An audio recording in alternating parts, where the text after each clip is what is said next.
नमस्कार, sky educator पर आपका स्वागत है और मैं हूं आपके साथ मनोज सुंडा। मित्रों, पूर्व की क्लास के अंतर्गत अपन ने बात कर रहे थे उपसर्ग से संबंधित, और उपसर्ग के से संबंध के में अपन ने बात कर ली थी हिंदी भाषा के उपसर्गों की। हिंदी भाषा के उपसर्गों की पूर्व क्लास के अंतर्गत बात हुई है, और उससे पहले अपन ने बातें की है वो की है संस्कृत भाषा के उपसर्गों की। और आज उपसर्ग के अंतिम अंश के अंतर्गत अपन बात करेंगे, वो करेंगे विदेशी उपसर्ग यानी विदेशज उपसर्ग या विदेशी भाषा के उपसर्गों की बात। तो मित्रों, यदि आप पहली बार क्लास में जुड़ रहे हैं तो पूर्व में उपसर्ग का जो उपसर्ग के लिए 3 क्लासें दी गई थी वो 3 क्लासें भी अच्छी प्रकार से देख लेना, जिसके अंतर्गत सभी उपसर्गों का समावेश किया गया है। संस्कृत भाषा के उपसर्गों का समावेश किया है अपन ने। संस्कृत भाषा की मूल 22 उपसर्गों की बात की है। उसके बाद संस्कृत भाषा के उपपद या अव्यय को सम्मिलित किया है, जो हिंदी भाषा के अंतर्गत उपसर्ग के नाम से जाने जाते हैं। और उसके बाद अपन ने बात की है वो की है हिंदी भाषा के उपसर्गों की, यानी तद्भव उपसर्गों की बात की है। किसके की है? तद्भव उपसर्गों की। और आज की क्लास के अंतर्गत अपन ने जो बात करने जा रहे हैं वो बात करने जा रहे हैं विदेशी उपसर्ग यानी विदेशी भाषाओं के उपसर्गों की बात। तो मित्रों, बिना देरी किए, बिना समय गमाए अपन देखते हैं विदेशी भाषा के उपसर्गों का।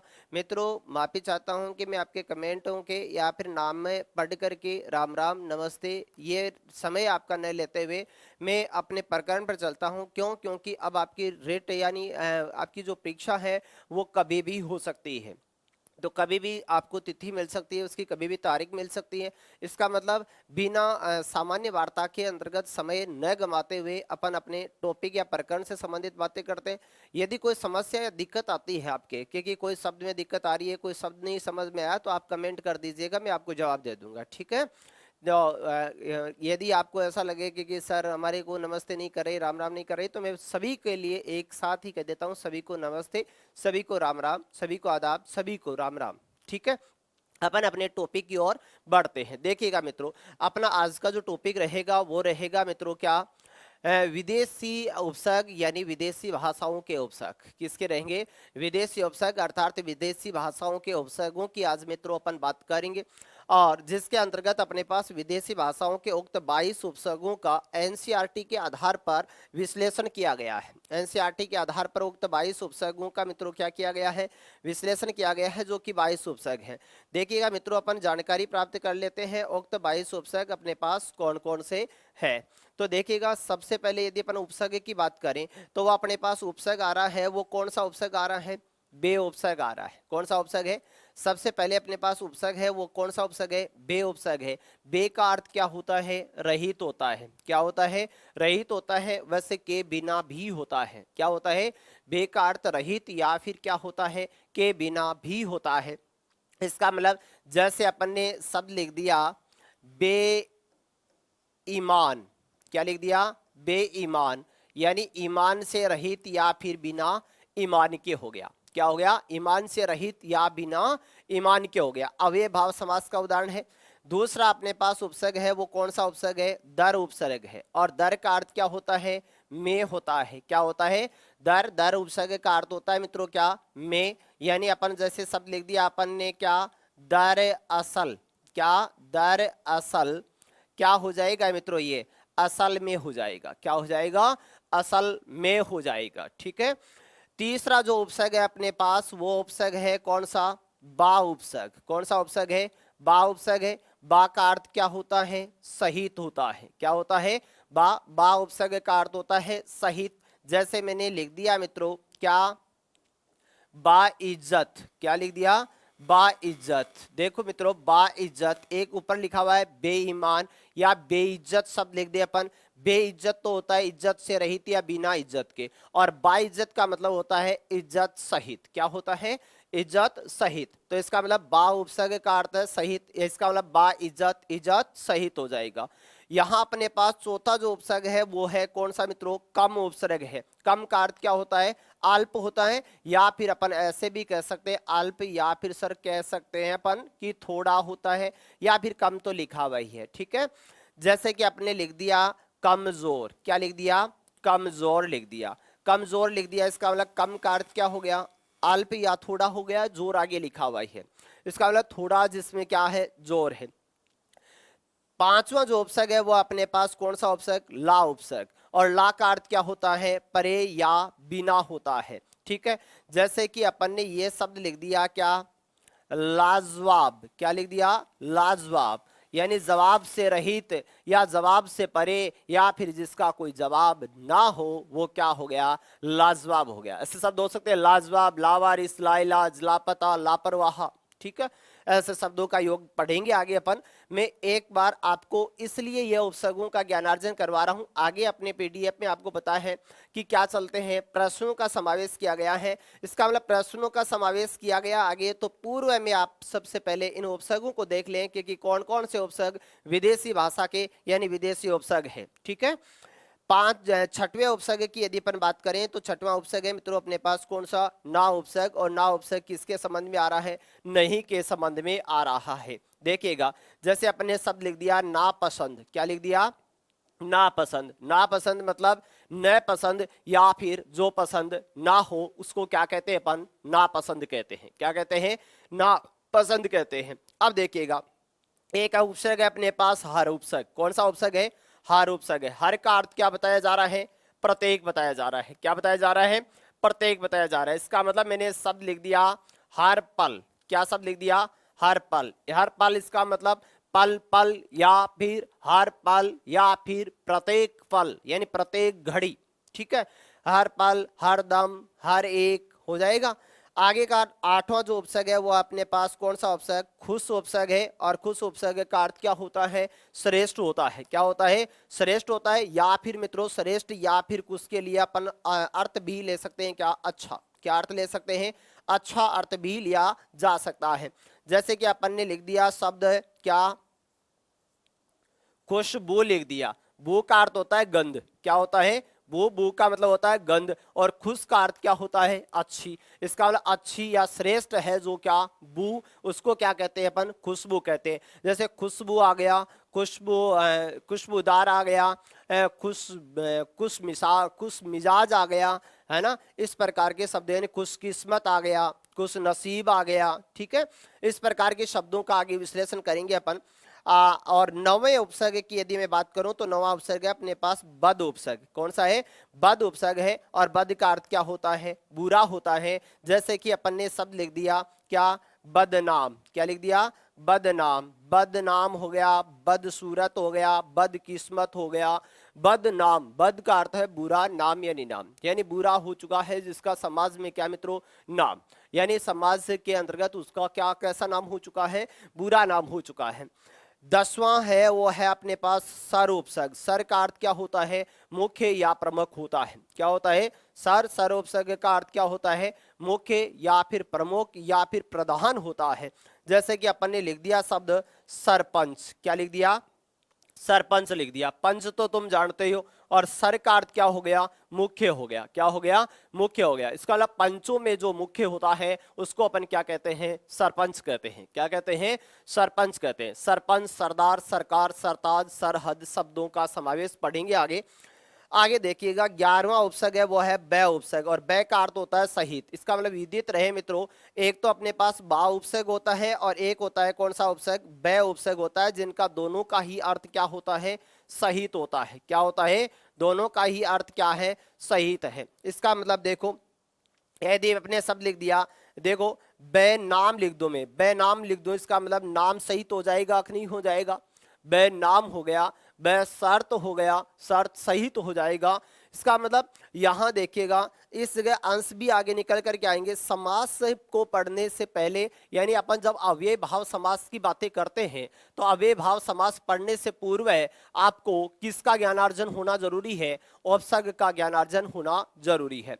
मित्रों एक अंश एक ही जगह नहीं आता, बहुत सी जगह अंशों को काम में लिया जाता है और एक अंश दूसरे अंश से आपस में सहसंबंधता या तारतम्यता बिठा करके एक क्या बनाते हैं, एक श्रृंखला तैयार करते हैं। एक श्रृंखला में आपस में एक दूसरे से जुड़े रहते हैं। ठीक है, यदि 12वें उपसर्ग की बात करें तो अपना 12वां उपसर्ग है वो है बिला उपसर्ग। कौन सा उपसर्ग है, बिला उपसर्ग है। ठीक है, अब देखिएगा बिला का अर्थ क्या होता है, बिना होता है। जैसे मैंने शब्द लिख दिया मित्रों आपके पास क्या, बिला शर्त। क्या लिख दिया, बिला शर्त, यानी बिला शर्त को अपन कह सकते हैं बिना शर्त के। क्या कह सकते हैं, बिना शर्त के, या फिर बिला कानून कह दिया अपन ने, क्या कह दिया, बिला कानून, यानी बिना कानून के हो गया, क्या हो गया, बिना कानून के हो गया।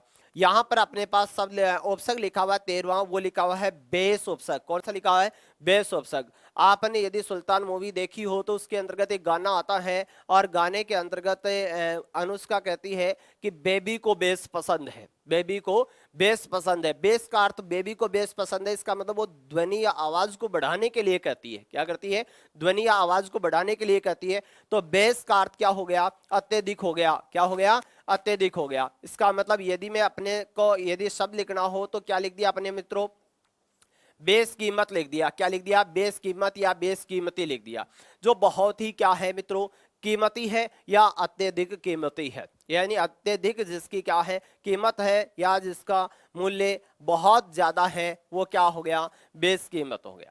यहां अपने पास 14वां जो उपसर्ग लिखा गया है वो लिखा गया है नेक उपसर्ग। क्या, नेक उपसर्ग। और नेक का अर्थ क्या होता है, अच्छा होता है, या फिर अपन कह सकते हैं भला होता है। क्या होता है, अच्छा, या फिर क्या होता है, नेक का अर्थ भला होता है। जैसे कि अपन ने कह दिया कि ये आदमी बड़ा नेक दिल है, क्या है, नेक दिल है, यानी इसका दिल है वो क्या है, नेक है। नेक है इसका मतलब अच्छा है, भला है, क्या है, अच्छा है, भला है। क्यों है नेक, क्यों, क्योंकि वो हमेशा दूसरे के साथ क्या करता है, अच्छा करता है, और अच्छे विचार रखता है, अच्छे दृष्टिकोण रखता है, अच्छी भावनाएं रखता है, तथा हर एक व्यक्ति के प्रति सम्मानजनक शब्दावली का क्या करता है, प्रयोग करता है।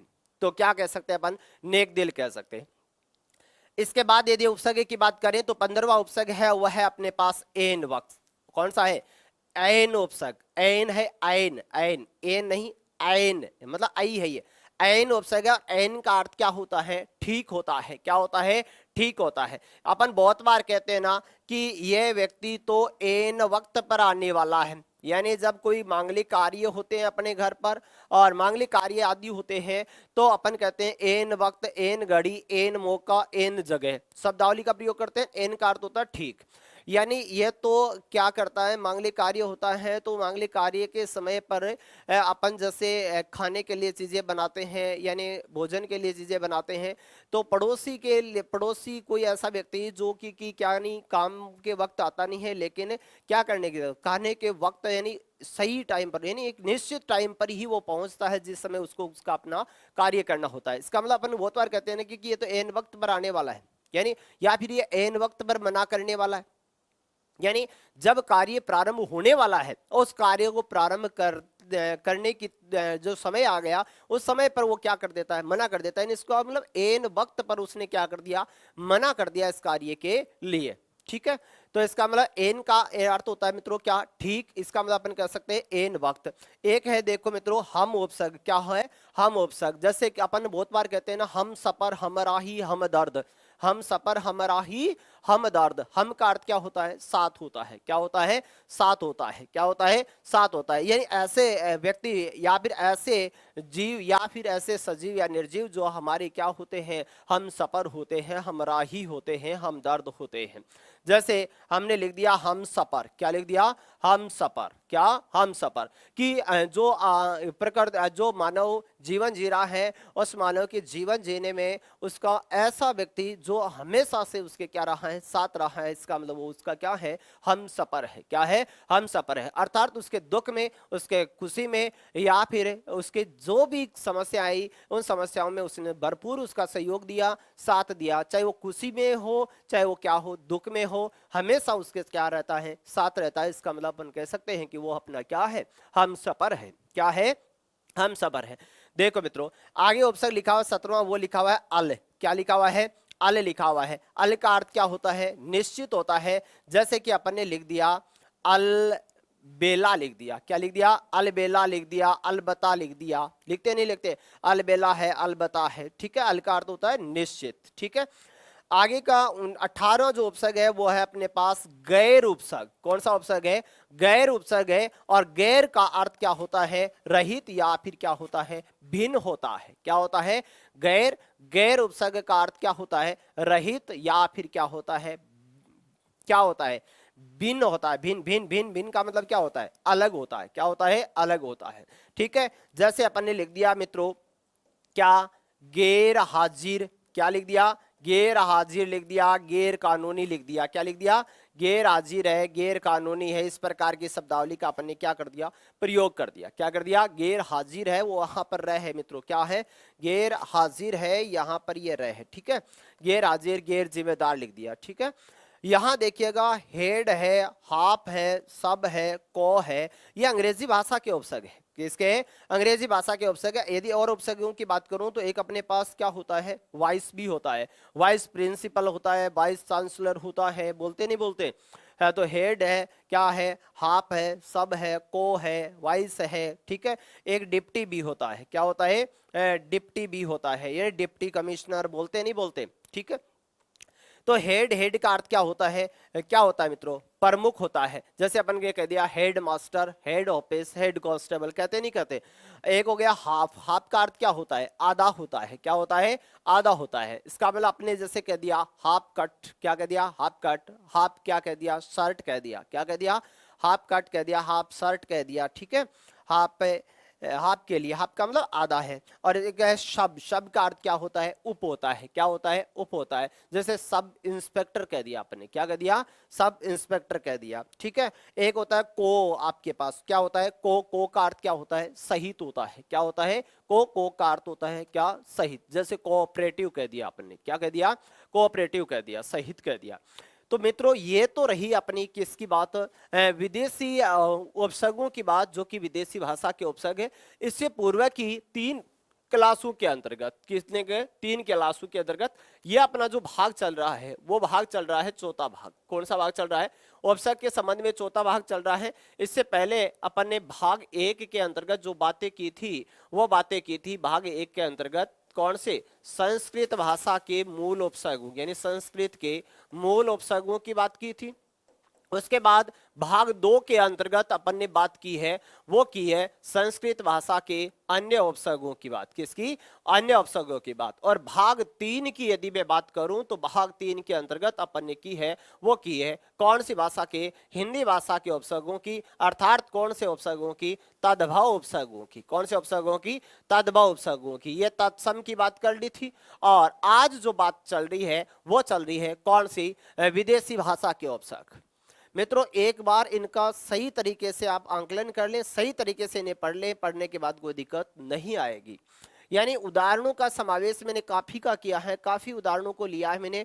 और हर एक देखिएगा आगे जितने भी प्रश्न मिलेंगे वो इसी क्रम में मिलेंगे कि बे उपसर्ग, दर उपसर्ग, बा उपसर्ग, कम उपसर्ग, ला है, ना है, हर है, खुश है, बद है, सर है, बै है। ठीक है, बिला है, बेस है, नेक है, ऐन है, हम है, अल है, गैर, क्या? हेड, हाफ, सब, को।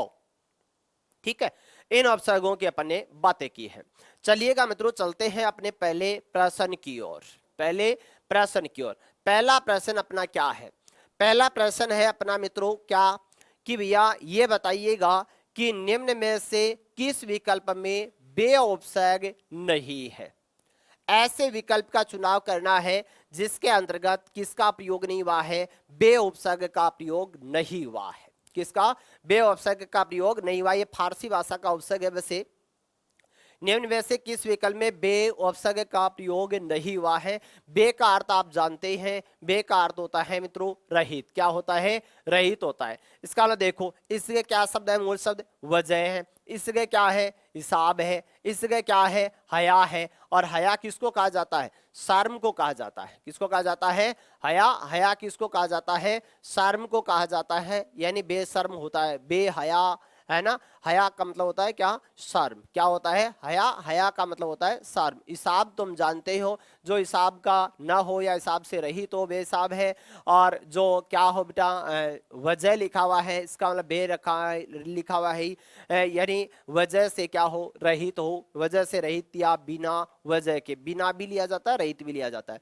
इस जगह देखो क्या लिखा हुआ शब्द है, कीमती शब्द लिखा हुआ है। क्या लिखा हुआ है, कीमती लिखा हुआ है। और उपसर्ग हो गया क्या मित्रों, बेस हो गया, जिसका अर्थ होता है अत्यधिक। क्या होता है, अत्यधिक होता है। तो इसने पूछा था अपने से कि निम्न में से किस विकल्प में बे उपसर्ग नहीं है। तो विदित रहे मित्रों, विकल्प नंबर 4 के अंतर्गत शब्द लिखा हुआ है, वो लिखा हुआ है बेस कीमती। क्या लिखा हुआ है, बेस कीमती, जिसके अंतर्गत किस उपसर्ग का प्रयोग हुआ है, बेस उपसर्ग का क्या हुआ है, प्रयोग हुआ है। ठीक है, बेस उपसर्ग का क्या हुआ है मित्रों, प्रयोग हुआ है। और कीमती आगे लिखा हुआ है। क्या लिखा हुआ है, कीमती आगे लिखा हुआ है। पढ़ने का मित्रों आनंद लो, बहुत अच्छी प्रकार से पढ़ने को मिलेगा। सैद्धांतिक रूप से, सैद्धांतिक रूप से शिक्षण कार्य होगा मित्रों। कोई फालतू की बातें नहीं होगी, आपके समय को ध्यान में रखते हुए कि किसी भी बालक का जो समय है वो समय बड़ा इंपॉर्टेंट है, समय बहुत महत्वपूर्ण है। यदि मैं 1 घंटा आपका ले रहा हूं, इसका मतलब आपका जो बहुमूल्य समय है, बहुमूल्य समय है, उस बहुमूल्य समय में मैं आपको कितना सिखा सकता हूं, मैं इस ओर ध्यान दे रहा हूं। ठीक है, तो आप बने रहिए और देखते रहिए और आपने अपने उत्तर भी बतलाते रहिएगा। ठीक है, चलिए मित्रों अगले प्रश्न पर चलते हैं। अगला प्रश्न क्या है अपने पास, अगला प्रश्न है मित्रों अपने पास, कह रहा है प्रश्न में क्या कि निम्न में से किस विकल्प में दर उपसर्ग नहीं है। यानी ऐसे विकल्प का चुनाव करना है जिसके अंतर्गत किस उपसर्ग का प्रयोग नहीं हुआ है, दर उपसर्ग का प्रयोग नहीं हुआ है। दर का अर्थ होता है में, क्या होता है, दर, दर का अर्थ क्या होता है, में होता है। अव्ययभाव समास में काम में भी आता है मित्रों, ध्यान रखिएगा। ठीक है, यहां देखिएगा कहा जा रहा है कि निम्न में से किस विकल्प में दर उपसर्ग नहीं है। यहां लिखा हुआ असल, यहां लिखा हुआ है क्या, खास, और यहां क्या लिखा हुआ है, मयान लिखा हुआ है। क्या लिखा हुआ है, मयान लिखा हुआ है। मयान तो जानते होंगे, बहुत अच्छे प्रकार से जानते हो, है ना, तलवार को मयान में रखते हो। दर है, असल है, दर और क्या है, खास्त है, और क्या है, दर मयान है। इसका मतलब दर, दर, दर उपसर्ग है तीनों के अंतर्गत, लेकिन यहां सब लिखा हुआ है दृशन। क्या लिखा हुआ है, दृशन शब्द लिखा हुआ है। दृशन शब्द के अंतर्गत दृश धातु है और अन प्रत्यय है। कौन कौन सी धातु की बात कर रहा है, दृश धातु की बात कर रहा है। दृश प्लस क्या हो जाएगा, अन हो जाएगा। इसका मतलब यदि मित्रों में बात करूं तो दृशन शब्द के अंतर्गत कौन सा उपसर्ग नहीं है, दर उपसर्ग नहीं है। कौन सा नहीं है, दर उपसर्ग नहीं है। सिंपल ही था, साधारण था, कोई दिक्कत वाली बात नहीं है, सबका सही भी होना चाहिए। तो निम्न में से किस विकल्प में दर उपसर्ग नहीं है, तो दर्शन में क्या नहीं है, दर उपसर्ग नहीं है। दरअसल, दरखास्त और दरमियान में दर उपसर्ग है। चलिएगा मित्रों, तीसरा प्रश्न क्या कहा जा रहा है अपने से, तीसरे प्रश्न में कहा जा रहा है कि भैया निम्न में से किस विकल्प में बा उपसर्ग नहीं है। बहुत सिंपल है, ये बहुत साधारण है, इसलिए मैं सहजता में ही बतला देता हूं तुम्हारे को। बतलाने का उद्देश्य यह है मित्रों कि आपका कोई टॉपिक छूटे भी नहीं, और जो सरल टॉपिक है उस सरल टॉपिक में अपन ज्यादा समय न गंवाते हुए उसे थोड़ा सा जल्दी पढ़ने का प्रयत्न करें। देखिएगा, प्रश्न में कहा गया था कि निम्न में से किस विकल्प में बा उपसर्ग नहीं है। और बा का अर्थ तुम जानते हो, बा का अर्थ क्या होता है, सहित होता है। क्या होता है, सहित होता है। ठीक है, देखिएगा इस जगह क्या सब लिखा हुआ है, इज्जत लिखा हुआ है, इस जगह अदब लिखा हुआ है, इस जगह क्या लिखा हुआ है, कायदा लिखा हुआ है। इज्जत शब्द का अर्थ आप जानते हैं, कायदा शब्द का अर्थ आप जानते हैं, अदब का अर्थ होता है शिष्टाचार। क्या होता है, अदब शब्द का अर्थ होता है शिष्टाचार। क्या होता है, शिष्टाचार होता है। ठीक है, यानी और यदि बात करें कि उक्त तीनों के तीनों शब्द हैं तो वो है किस समास के उदाहरण, अव्ययी भाव समास के उदाहरण। और बा का अर्थ क्या लिया जाएगा, सहित लिया जाएगा। इसका मतलब इज्जत सहित हो जाएगा, अदब सहित हो जाएगा, मतलब शिष्टाचार हो गया, और कायदे सहित हो गया। याद रहे मित्रों, यहां पर यदि अपन ने लिख दिया शिष्टाचार सहित समास में तो समास में गलत हो जाएगा। शिष्टाचार सहित क्यों, क्योंकि समास में संज्ञा शब्दों के अर्थ या फिर पर्याय नहीं लिखे जाते। क्या नहीं लिखे जाते, संज्ञा शब्दों का क्या मित्रों, अर्थ या फिर क्या मित्रों, पर्याय है वो नहीं लिखा जाता। पर्याय मतलब पर्यायवाची, अर्थ या पर्याय क्या नहीं किया जाता है, लिखा नहीं जाता है। बाबर शब्द है वो क्या है, रूढ़ शब्द है। कैसा शब्द है, रूढ़ शब्द है। इसका मतलब अपने से प्रश्न किया गया था कि निम्न में से किस विकल्प में बा उपसर्ग नहीं है। तो मित्रों विदित रहे, बाबर शब्द के अंतर्गत कौन सा उपसर्ग नहीं है, बा उपसर्ग नहीं है। ठीक है, बा उपसर्ग नहीं है। चलिए मित्रों आगे चलते हैं। अगला चौथा प्रश्न क्या कहा जा रहा है अपने से, देखिएगा। चौथा प्रश्न है अपने पास कि भैया निम्न में से किस विकल्प में कम उपसर्ग है। ऐसे शब्द का चुनाव करना है जिसके अंतर्गत कम उपसर्ग का प्रयोग हुआ है। और कम का अर्थ आपको अभी बताया था मैंने। कम का अर्थ क्या होता है? अल्प या फिर क्या होता है? थोड़ा होता है। अल्प या फिर क्या होता है? थोड़ा होता है। देखो देखे यहां लिखा हुआ है कम प्लस जोर, कोई दिक्कत वाली बात नहीं है। कम प्लस जोर, कम प्लस उम्र, क्या कोई दिक्कत थोड़ी है। कम प्लस समझ, जो कम समझ रखता हो यानी थोड़ी समझ रखता हो, जिसकी उम्र क्या हो? अल्प हो। जो क्या हो? जोर, यानी जिसमें क्या हो? अल्प जोर हो, अर्थात थोड़ा जोर हो। कम समझ हो यानी अल्प समझ हो या थोड़ी समझ हो। इसका मतलब सभी के अंतर्गत कम उपसर्ग का प्रयोग हुआ है। इसका मतलब उपयुक्त सभी के अंतर्गत कम उपसर्ग का प्रयोग किया गया है। ठीक है, कोई दिक्कत नहीं है, बहुत इजी प्रश्न है, बहुत इजी है वैसे विदेशी वाले। पांचवा प्रश्न क्या कहा जा रहा है? पांचवा प्रश्न है अपने पास कि भैया निम्न में से किस विकल्प में ला उपसर्ग नहीं है? किसमें क्या कहा जा रहा है? निम्न में से किस विकल्प में ला उपसर्ग नहीं है? नकारात्मकता कह रहा है। देखो यहां क्या लिखा हुआ है? ला प्लस जवाब है, ला प्लस वारिस है, ला प्लस क्या है? इलाज है। क्या है? ला प्लस क्या है? इलाज है। ई बड़ी कर लेना। ला प्लस क्या है? इलाज है। और यहां लिखा है लाल संद, लाल प्लस संद, लाल प्लस संद। ऐसा तो नहीं होगा, नहीं है ला प्लस लचन, लचन तो नहीं होगा, ला प्लस लचन नहीं होगा। इसका मतलब लाल प्लस चंद हो गया। इसका मतलब ला इलाज, ला वारिस, ला जवाब। यानी ला का अर्थ क्या लिया जाता है? नहीं लिया जाता है। क्या लिया जाता है? नहीं लिया जाता है। इसका मतलब ला इलाज, जिसका इलाज नहीं हो अर्थात इलाज संभव ही ना हो, वो ला इलाज होता है। लावारिस, जिसका कोई वारिश ना हो। और लाजवाब, जिसका कोई क्या ना हो? जवाब ना हो, वो क्या हो गया? लाजवाब हो गया। ठीक, जैसे आपका काम है वो लाजवाब है। देखो मित्रों, छठवां प्रश्न क्या कहा जा रहा है अपने से? छठवां प्रश्न में कहा जा रहा है भी कि निम्न में से किस विकल्प में ना उपसर्ग का प्रयोग नहीं हुआ है? और ना उपसर्ग का अर्थ भी क्या होता है? नहीं, या फिर क्या होता है? बिना होता है, या नहीं कह सकते हैं। क्या कह सकते हैं? नहीं कह सकते हैं। यानी ना उपसर्ग का प्रयोग किसके अंतर्गत नहीं हुआ है, ऐसे विकल्प का चुनाव करना। देखो एक एक ऑप्शन को। पहला ऑप्शन है अपने पास नापसंद, दूसरा है नालायक, तीसरा है नाना प्रकार, और चौथा है नाजायज। क्या? नाजायज। जो जायज नहीं है वो क्या है? नाजायज है। क्या है? नाजायज है। देखिएगा यहां लिखा हुआ है, उत्तर दे दिया आपने, नापसंद, नालायक, नाना प्रकार और नाजायज। इसका मतलब ना प्लस क्या हो जाएगा? पसंद हो जाएगा। ना प्लस क्या हो जाएगा? लाइक हो जाएगा। और नाना प्लस क्या हो जाएगा? प्रकार हो जाएगा। नाना मतलब विविध। क्या? विविध। अपन ने पढ़ा है ये किस भाषा का उपसर्ग है? हिंदी भाषा का उपसर्ग है मित्रों। किस भाषा का? हिंदी भाषा का क्या है? उपसर्ग है। नाना रूप पढ़ा था अपन ने कल ही। इसका मतलब यदि इनके अंतर्गत बात की जाए तो ना प्लस क्या हो जाएगा? जायज हो जाएगा, ना प्लस लाइक हो जाएगा, और ना प्लस पसंद हो जाएगा। इसका मतलब नाना प्रकार के अंतर्गत कौन सा उपसर्ग है? नाना उपसर्ग है। ना नहीं, क्या? नाना उपसर्ग है। ऐसा नहीं होता है ना प्लस ना प्रकार, नहीं, ऐसा नहीं करोगे। छठवां भी इजी था, कोई कठिन नहीं था मित्रों। सातवें प्रश्न की ओर बढ़ते हैं। सातवां प्रश्न अपने से क्या कहा जा रहा है? देखिएगा निम्न में से किस विकल्प में हर उपसर्ग है? निम्न में से किस विकल्प में हर उपसर्ग है? यानी शब्दों का समावेश बहुत का कर दिया है मैंने, इतने शब्द याद रख लेना आप तो। देखिएगा क्या लिखा हुआ है, क्या किया गया है। ये कहा जा रहा है कि भैया हर उपसर्ग है। देखो हर प्लस क्या? दम, हर प्लस दम। क्या लिखा हुआ है? हर प्लस वक्त, हर वक्त मतलब हर का अर्थ क्या है? प्रत्येक है। क्या है? प्रत्येक है। हर मतलब प्रत्येक है। प्रत्येक क्या है? एक एक है। क्या है? एक एक है। यानी प्रतिदान एक, प्रतिदान एक, एक एक। अव्ययभाव समास से मित्रों। यहां लिखा हुआ है हर रोज, ये भी जानते हो आप। हर हाल, ये शब्द भी जानते हो। हर मुकाम, ये भी जानते हो। हर घड़ी, कहते हो ना कि सर अपने लिए कोई मुकाम कठिन नहीं है, हर मुकाम अपने लिए क्या है? आसान है, यदि अपन तन मन से क्या करते हैं? प्रयत्न करते हैं, प्रयास करते हैं तो। ठीक है मित्रों, तो इसका मतलब हर प्लस दम, हर प्लस वक्त, हर प्लस रोज, हर प्लस हाल, हर प्लस मुकाम, हर प्लस घड़ी। इसका मतलब सभी में किसका प्रयोग हुआ है?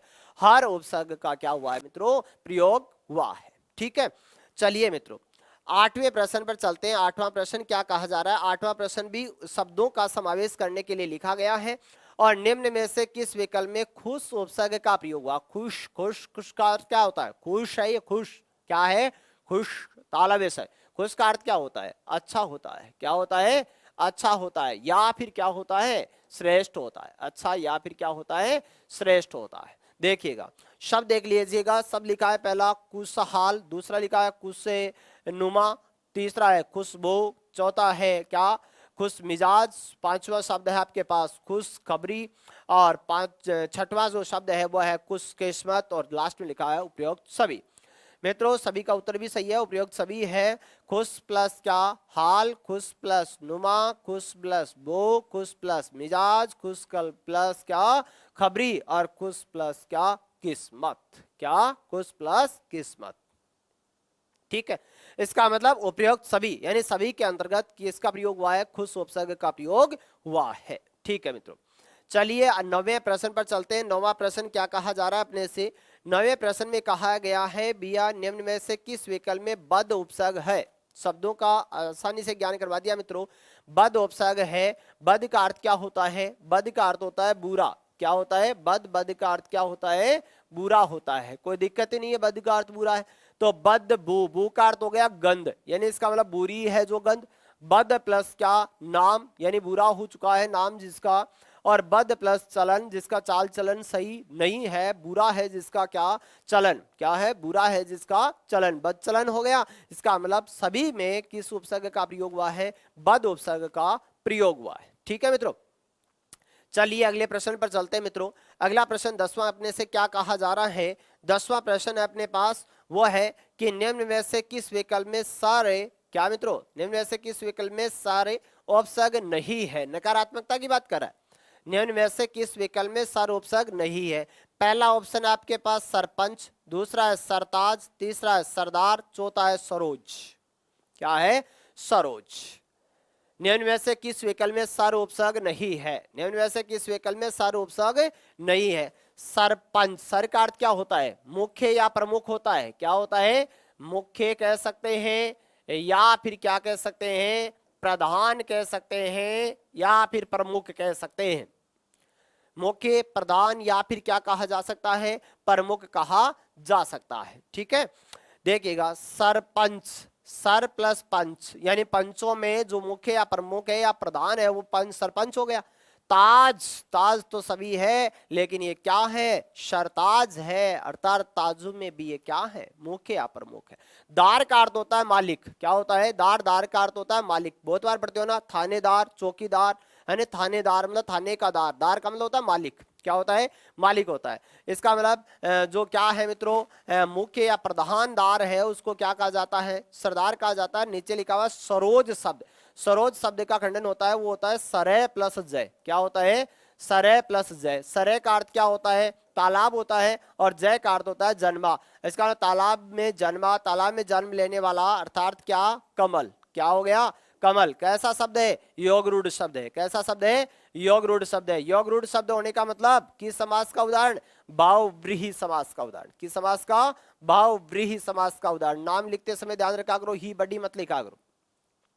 भावव्रीहि समास। ठीक है, इसका मतलब सरोज में कौन सा उपसर्ग नहीं है? सर उपसर्ग नहीं है। चलिए मित्रों, 11वां प्रश्न क्या कहा जा रहा है अपने से? बहुत आसान सा प्रश्न है कि क्या खूबी, तौर, क्या सार्थ, दौलत शब्दों में उपसर्ग है? अंकित भी कर दिया मित्रों। इस जगह कौन सा है? दौलत मूल शब्द है। इस जगह कौन सा है? सार्थ है। क्या है? सार्थ है। इस जगह तौर है। इस जगह क्या है? खूबी है। क्या है? खूबी है। सहित होता है इसका अर्थ। क्या होता है? अर्थ होता है क्या? सहित। क्या होता है? सहित होता है। ठीक है, तो मित्रों क्या बी लिखा हुआ है कहीं पर भी? नहीं, बी तो नहीं है, ब आ रहा है। क्या बा है? नहीं है। बर है? नहीं है। क्या है? ब है। क्या है? ब है। बहुत आसान था। चलिए समय देरी मत करो, अगले प्रश्न पर चलते हैं। 12वां प्रश्न अपने से क्या कहा जा रहा है कि बिला वजह, बिला कानून शब्दों में उपसर्ग है। बिला वजह, सीधा मूल शब्द निकाल लिया करो। वजह और क्या? कानून मूल शब्द है। इसका मतलब शेष बचा उपसर्ग का अंश। इसका मतलब बी नहीं है, क्या नहीं है, बिना नहीं है, बी नहीं है, क्या है, बिला उपसर्ग है। कौन सा है, बिला उपसर्ग। सही आंसर है बी। ठीक है, धन्यवाद। चलिए मित्रों, चलते हैं 13वें प्रश्न पर। निम्न में से किस विकल्प में बेस उपसर्ग है? निम्न में से किस विकल्प में बेस उपसर्ग है? बेस का अर्थ क्या होता है? बेस का अर्थ क्या होता है? अत्यधिक। क्या होता है बेस? बेस का अर्थ होता है अत्यधिक, यानी बहुत ज्यादा। क्या होता है? बहुत ज्यादा। इसका मतलब बेस प्लस कीमती, कोई दिक्कत नहीं है। बेस प्लस कीमत दोनों शब्द ऐसे ही हैं। कीमत में ई प्रत्यय का ई प्रत्यय जुड़ने से क्या शब्द बन गया? कीमती बन गया। क्या बन गया? कीमती बन गया। इसका मतलब बेस कीमत और बेस कीमती दोनों ही सही है, दोनों में ही बेस उपसर्ग का प्रयोग हुआ है। ठीक है, इसका विकल्प नंबर 3 सही है। अ व ब दोनों में बेस उपसर्ग का प्रयोग हुआ है। 14वां प्रश्न अपने से क्या कहा जा रहा है? मित्रों, मैं इतनी थोड़ी सी जल्दी कर रहा हूं, किस लिए कर रहा हूं? क्योंकि परीक्षा की तिथि कभी भी आ सकती है, यानी कभी भी परीक्षा की तिथि घोषित की जा सकती है। इसका मतलब अपना एक दायित्व और कर्तव्य बनता है कि अपन उसे 1 महीना पहले या फिर अपन 1 या 1.5 महीना पहले अपन इस सिलेबस को कवर करें, ताकि आप लास्ट में एक बार और रिवीजन कर सको, यानी रिवाइज किया जा सके। ठीक है, क्या लिखा गया था मित्रों? 14वां प्रश्न है अपने पास। क्या नेक राह है, नेक नाम, नेक दिल, नेक नियत शब्दों में उपसर्ग है? प्रश्न कहा गया है कि भैया नेक राह है, राह है मूल शब्द है रास्ता, नाम मूल शब्द है, दिल मूल शब्द है और नियत मूल शब्द है। इसका मतलब क्या बच गया? नेक बच गया मित्रों। नेक और नेक का अर्थ क्या होता है? क्या होता है? नेक का अर्थ क्या होता है? अच्छा होता है। क्या होता है? नेक। नेक का अर्थ क्या होता है? अच्छा होता है। इसका मतलब क्या ने है? नहीं। क्या नई है? नहीं। क्या नेक है? क्या 2 मात्रा लगी हुई है? नहीं। क्या नेक है? बिल्कुल नेक है। इसका विकल्प नंबर 4 सही आंसर है मित्रों, नेक। कौन सा? नेक, न कि नेक, ये मत कर देना। चलिए मित्रों, 15वां प्रश्न है अपने पास। एन, एन का अर्थ होता है ठीक। क्या होता है? एन, एन का अर्थ क्या होता है? एन, एन का अर्थ होता है ठीक। निम्न में से किस विकल्प में आइन उपसर्ग है? क्या है? आइन उपसर्ग है। ऐसे विकल्प का चुनाव करना है जिसमें आइन उपसर्ग का प्रयोग हुआ है। देख लो मित्रों, क्या लिखा हुआ है? पहला शब्द लिखा आपके पास एन वक्त, दूसरा लिखा हुआ है एन जगह, एक और तीसरा है एन मौका और उपयुक्त सभी। बिल्कुल, एन वक्त, वक्त आप जानते हैं समय का प्रतीक है, जगह स्थान विशेष है और मौका आप जानते हैं कि जैसे भी मुझे मौका मिलेगा मैं इस कार्य को करने में कोई विलंब नहीं करूंगा। यानी जब टाइम आएगा, जब समय आएगा, तब इस काम को मैं जरूर करूंगा। ठीक है, इसका मतलब उस काम को आपने करते करते करते करते सभी को यह हो गया कि नहीं कर पाएगा, नहीं कर पाएगा, नहीं कर पाएगा, लेकिन अंतिम घड़ी आपने उस काम को कर दिया। इसका मतलब इन मौके की क्या थी? तलाश थी। चलिए, 16वां प्रश्न अपने से क्या कहा जा रहा है? 16वां प्रश्न है अपने पास। निम्न में से किस विकल्प में हम उपसर्ग है? निम्न में से किस विकल्प में हम उपसर्ग है? यानी ऐसे विकल्प का चुनाव करना है जिसके अंतर्गत हम उपसर्ग का प्रयोग नहीं हुआ है, नकारात्मक है। निम्न में से किस विकल्प में, फटाफट उत्तर चलने चाहिए मित्रों, ये टॉपिक ऐसा इतना सरल है कि इसमें फटाफट उत्तर देते हुए आप चलो। निम्न में से किस विकल्प में हम उपसर्ग नहीं है? ऐसे विकल्प का चुनाव करना है जिसमें हम उपसर्ग नहीं है। देखो, हम वतन, अपना वतन, हम वतन यानी वतन के संग हैं अपन, हम सफर बता रहा है, हम दर्द बता रहा है और हमारा बता रहा है। क्या बता रहा है? हमारा बता रहा है। हमारा एक क्या है? सर्वनाम का रूपांतरित रूप किया गया है जो कि इसका है, हम का है। यानी अपन कहते हैं ना मैं और हम, मैं और हम, जैसे नहीं कहते क्या कि हिंदी के अंतर्गत जो फर्स्ट पर्सन होता है, क्या होता है? F P first person, S P second person, T P third person. यानी कौन सा पुरुष? उत्तम पुरुष। कौन सा पुरुष? उत्तम पुरुष। किसकी बात कर रहे हैं? उत्तम पुरुष, मध्यम पुरुष और अन्य पुरुष। इसका मतलब फर्स्ट पर्सन में अंग्रेजी में क्या मिलते हैं? आई और किसको? वी को। किसको काम में लेते हैं? वी को। इसको संस्कृत के अंतर्गत अपन काम में लेते हैं, वो क्या लेते हैं? अहम। क्या क्या अहम लेते हैं? आई मतलब में मतलब क्या करते हैं? अहम करते हैं। यह होगी आपकी कौन सी? अंग्रेजी। यह होगी आपकी कौन सी? संस्कृत। और यह होगी आपकी क्या? हिंदी। क्या होगी?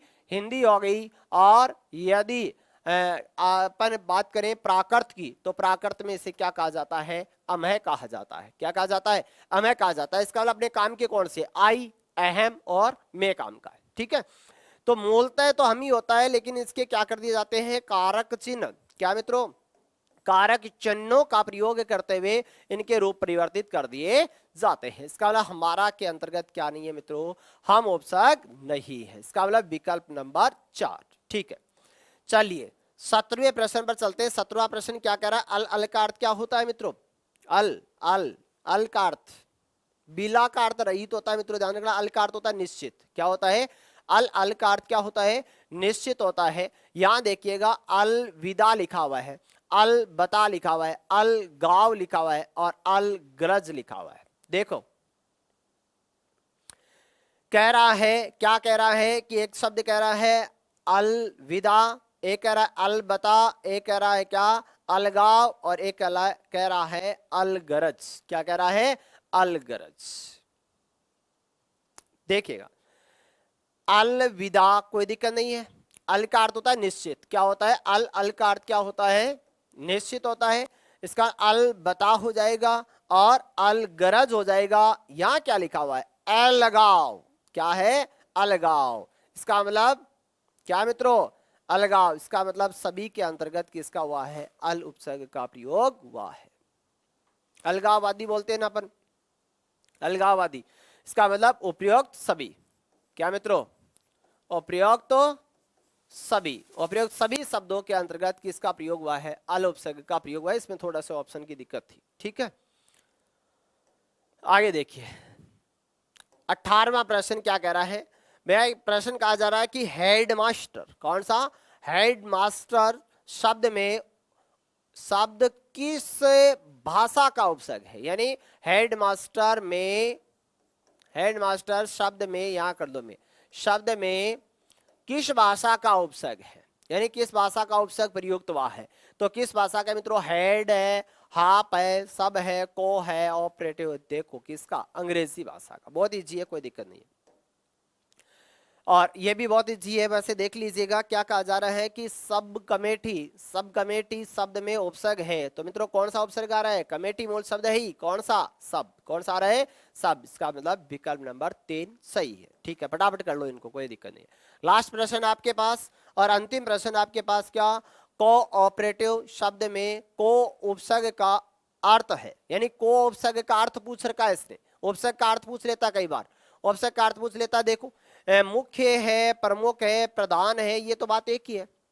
यानी इसका मतलब मुख्य होगा तो क्या होगा? प्रमुख होगा तो मुख्य भी होगा, मुख्य भी होगा तो प्रधान भी होगा। इसका मतलब को का अर्थ क्या होता है? सहित होता है। क्या होता है? सहित होता है। को का अर्थ क्या होता है? सहित होता है मित्रों। ठीक है, ये अपने उपसर्ग प्रकरण की बात हो चुकी है मित्रों। किसकी बात हो गई है? उपसर्ग प्रकरण की अपन क्या कर चुके हैं? बात कर चुके हैं। इससे पहले अपन ने टॉपिकों की बात की है, वो की है किसकी?